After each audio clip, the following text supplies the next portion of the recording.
Hello दोस्तों, नमस्कार। मैं स्वागत करता हूं आपका एक और नए वीडियो में।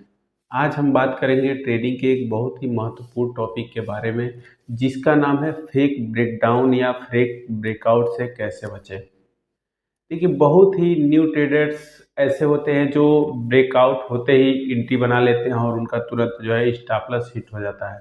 तो इसी टॉपिक पे आज हम बात करेंगे। इस वीडियो में बने रहें शुरू से लास्ट तक, और वीडियो अच्छा लगे तो चैनल को सब्सक्राइब करें और वीडियो को लाइक करें। तो चलिए वीडियो को शुरू करते हैं। अपने ट्रेडिंग के बिगिनिंग स्टेज में हम different kind of price action trading strategies को सीखते हैं, जिसमें से एक होता है ब्रेकआउट ट्रेडिंग, जिसमें हम सपोर्ट और रेजिस्टेंस और चार्ट पैटर्न्स के ब्रेकआउट और ब्रेकडाउन पर ट्रेड लेते हैं। बट 50% ऑफ द टाइम हम जिन ब्रेकआउट या ब्रेकडाउन पर ट्रेड लेते हैं वो फॉल्स होते हैं, और वहां हमारा स्टॉप लॉस हिट हो जाता है। जब भी प्राइस रेजिस्टेंस लेवल को हिट करता है, हमें लगता है यहाँ हैवी बुलिश मोमेंटम है और हम यहाँ बाय कर लेते हैं। और जैसे ही हम ट्रेड में एंटर होते हैं, मार्केट थोड़ा ऊपर जाने के बाद, लाइक एक या दो कैंडल ऊपर जाने के बाद नीचे आ जाता है।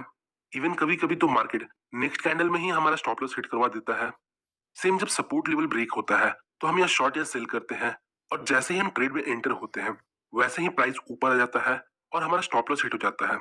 अब ये तो ठीक था, पर प्राइस एक्शन के दौरान हम जिन चार्ट पैटर्न्स को सीखते हैं, बुलिश चार्ट पैटर्न और बेरिश चार्ट पैटर्न, वो ब्रेकआउट पर क्यों फेल हो जाते हैं? आज की वीडियो में हम इन्हीं टॉपिक्स को डिस्कस करेंगे और समझेंगे कैसे हम इन फॉल्स ब्रेकआउट को आइडेंटिफाई कर सकते हैं। आइए एग्जांपल की हेल्प से समझते हैं। आइए समझते हैं हम कैसे प्राइस एक्शन को देखकर पता लगा सकते हैं ये ब्रेकआउट फॉल्स है या जेन्युइन। इसे एक एग्जांपल की हेल्प से समझते हैं। लेट्स सपोज ये हमारा रेजिस्टेंस लेवल है। चूंकि प्राइस इस लेवल को हिट करता है और यहाँ से रिवर्स हो जाता है। नेक्स्ट, यहाँ देखिए, प्राइस नीचे से ऊपर आता है बिग ग्रीन कैंडल्स के साथ और इस रेजिस्टेंस लेवल को डायरेक्टली ब्रेक कर देता है। अब आप बताइए, ये ब्रेकआउट ऊपर सस्टेन करेगा या नहीं करेगा? तो आंसर है, कर भी सकता है और नहीं भी कर सकता है। पर अगर आप चीजों को लॉजिकली देखो तो आपको समझ आएगा। लेट सपोज हमने यहाँ बाय किया होता, तो हम अपना प्रॉफिट टारगेट कहाँ बुक करते?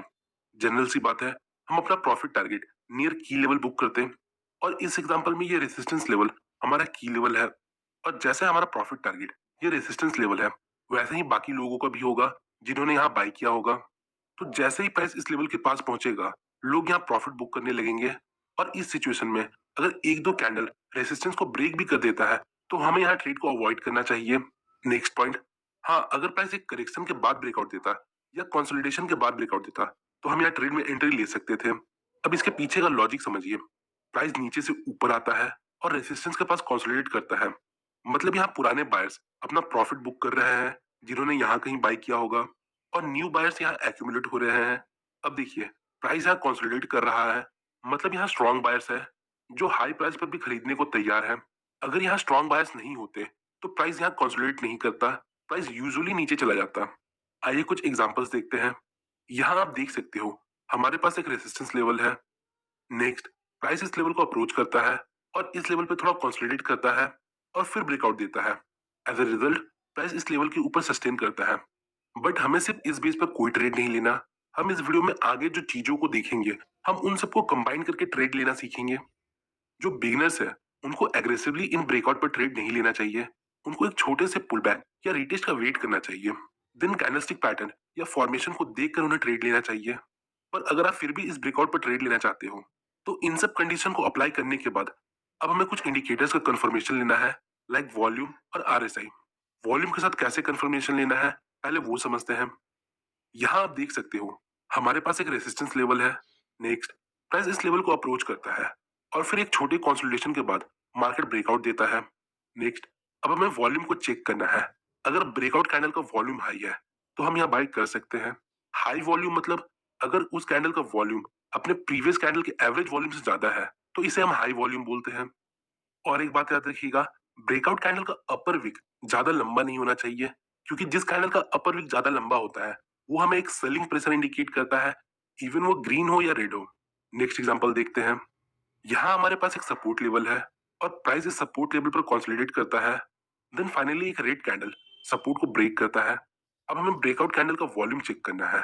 अगर ब्रेकआउट कैंडल का वॉल्यूम हाई है तो हम यहाँ ट्रेड कर सकते हैं। याद रखिएगा, जो रेड कैंडल सपोर्ट लेवल को ब्रेक करता है उसका लोअर विक ज्यादा लंबा नहीं होना चाहिए। नाउ अब समझते हैं हम आरएसआई को ब्रेकआउट के लिए कैसे यूज कर सकते हैं। तो इसके लिए हम आरएसआई डाइवर्जेंस को देखेंगे। फॉर एग्जांपल, यहाँ हमारे पास एक रेजिस्टेंस लेवल है प्राइस इस लेवल को ब्रेक करता है। नाउ अब हमें आरएसआई को देखना है। अगर इस समय आरएसआई में नेगेटिव डाइवर्जेंस हो रहे होंगे तो हमें यहाँ एंट्री नहीं लेना। जैसा कि आप यहाँ देख सकते हो, अगर हम इस पॉइंट से इस पॉइंट तक एक लाइन ड्रॉ करें तो आपको दिखेगा प्राइस ऊपर जा रहा है। बट वहीं सेम आरएसआई में सेम पॉइंट से लेकर सेम पॉइंट तक एक लाइन ड्रॉ करें कुछ इस प्रकार, तो आपको दिखेगा आरएसआई नीचे जा रहा है। मतलब यहाँ आरएसआई में नेगेटिव डाइवर्जेंस हो रहे हैं। यहाँ आरएसआई इस ब्रेकआउट को सपोर्ट नहीं कर रहा है, इसलिए हम इस ट्रेड में एंट्री नहीं लेंगे। नेक्स्ट एग्जांपल देखते हैं। यहाँ आप देख सकते हो हमारे पास एक सपोर्ट लेवल है। नेक्स्ट प्राइस इस लेवल को ब्रेक करता है। अब ब्रेकआउट के समय हमें आरएसआई को देखना है। अगर सपोर्ट लेवल के ब्रेकआउट पर हमें आरएसआई में डाइवर्जेंस देखने को मिलता है तो हम यहाँ ब्रेकआउट ट्रेड को अवॉइड करेंगे। तो यहाँ आप देख सकते हो प्राइस नीचे जा रहा है पर आरएसआई ऊपर जा रहा है। मतलब अभी के लिए आरएसआई इस ब्रेकआउट को सपोर्ट नहीं कर रहा। यहाँ आरएसआई में डाइवर्जेंस हो रहे हैं तो हम यहाँ ट्रेड नहीं लेंगे। सेम चार्ट पैटर्न्स के ब्रेकआउट के लिए भी आप वॉल्यूम को यूज कर सकते हो। अगर ब्रेकआउट के दौरान वॉल्यूम हाई है तो हम यहाँ ट्रेड ले सकते हैं।